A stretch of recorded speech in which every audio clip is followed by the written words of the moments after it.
Okay,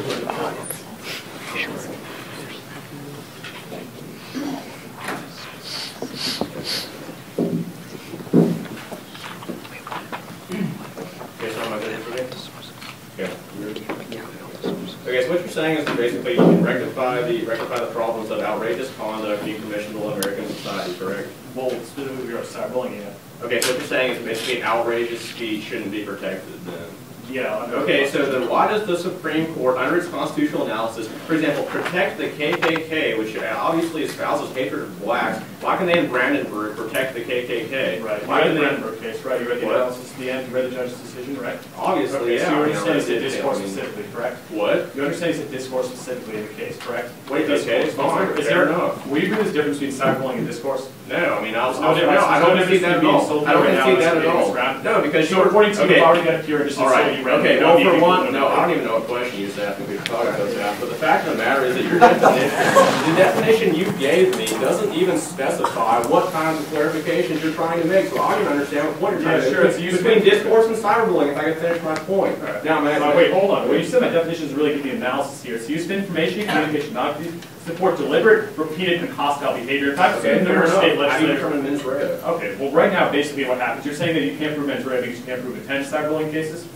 Well, it's certainly extremely difficult, for example, like the example of Emile Zola, like you do address that specifically. All right, so if I close my eyes, spin around, fire and gun, and I kill a couple people, should I not have to prosecute because maybe I didn't mean to hurt anyone? Okay, so quickly demonstrate to me the tangible impacts of a cyberbullying case where there be multiple people dead because a cyberbully is spun around with so cyberbullying isn't there comes out of a computer screen. I just don't understand that. So like clearly mens rea and then consequential example. Which if anything, you're affirming my own first contention. So here's exactly cyberbullying, amygdalic neurochemical changes manifest themselves as a series of physiological reactions. Basically, the answer there is that in response to cyberbullying, victims feel physical pain regardless of basic neuroscience. Okay, it's fine. Yeah, people feel physical pain because there's racism is espoused by the KKK. Right, racism that doesn't. For example, under Dwyer v. Ocean, you made this point about determinism. Now, under Dwyer v. Oceansport, this specifically states that speech that causes hurt feelings is not rendered unprotected. Not to mention, you never responded to my point about Brandenburg. So even if you Brandenburg v. Ohio, it's talking specifically about political discourse. That was a political rally, not directed to anyone. Okay. We have fine. Let's go to Communications Decency Act. If you want to dispute that, let's go to the Communications Decency Act. In 1997, the Supreme Court struck down the Communications Decency Act because it lacked specificity in terms of what content. Okay, so yeah, bad laws are bad laws, not a reason to engage. Let's look at, for example, Idaho. Do you know that Idaho? Right, so Idaho's the law right now, right? What? Idaho's the law right now, criminalizing cyberbullying, according to the Cyberbullying Research Center, correct? Sure.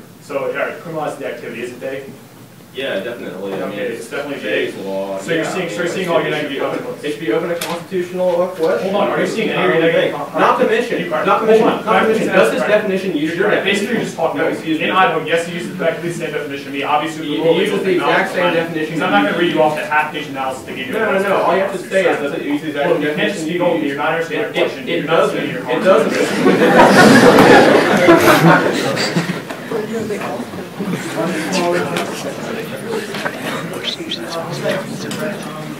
That was fun. That was like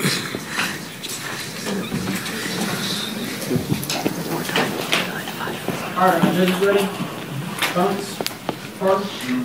Okay, to roadmap through really quickly, I'll do a definitional analysis, then move on to my opponent's case and back to my own case of common allows. Okay, my opponents bring up this definition that like it's used, how cyberbullying is using like information and communication technologies to implement harm on someone else. Well, actually, first of all, they don't never provide for you a definition of harm in the first place. So once again, that provides you vagueness in what is harm going to be considered. Also, according to UNC Law School, actually says it's impossible for a definition of cyberbullying to be provided to meet legal standards. And the reason why it won't meet legal standards are because of two specific Supreme Court cases. First of all, talk about Mooser v. Utah, which actually stated that if a law is vague enough where the common man is incapable of being able to determine its meaning, then it is unconstitutional and cannot be passed. Then in Reno v. ACLU, what actually it says is that in Reno v. ACLU, what you see is that if there's a vagueness or an inability to be able to tell what the law is, especially when regulating internet specificity is required. Now move on to my opponent's first point, which is that like schools are ineffective at being able to regulate cyberbullying, and they say like the Tinker standard isn't broad enough of a window. Well, I think this is a perfect example where Tinker is actually an exceptionally broad window, broader than the one usually given, especially whenever you're regulating free free speech because free speech falls under strict scrutiny. And so the fact that you're going to fall under strict scrutiny here shows you there's going to poke new holes into the First Amendment, and then what's going to end up happening is you're going to have the chilling effect, and which my partner talked about in his case, where basically you're not going to protect any speech. Now, I mean, if you look at like where free speech has been protected in the past, the biggest scumbags on the planet have been able to have the right to free speech. You look at the Ku Klux Klan, for instance, were allowed to spew hatred about black people in the Brandenburg v. Ohio case in 1969. The fact is that just because your speech is mean doesn't mean necessarily that it's unlawful. We provided an example of Dwyer v. Oceanport School District, which said just because your speech causes emotional harm does not render that expression unprotected constitutionally. And that case was in 2002. So once again, we're showing you how empirically certain types of speech which do cause harm are constitutionally protected, thereby showing that since their definition of cyberbullying is any sort of speech online that causes harm, means that it would impose regulation on speech which is constitutionally protected. Now, my opponents go on to say that currently, the current law isn't adequate, and so once again, I'd just like you to look to certain cases in which, like Tinker, for instance, in which schools are actually the ones who go out and do this without having it be a criminal offense. And so now my opponents also say cyberbullying is for some reason super bad. Well, first of all, as we show you, actually according to the Justice Department, as cyberbullying has increased by 10%, schoolyard bullying has decreased by 10%. Interestingly enough, 13% of cyberbullying is done by a sibling.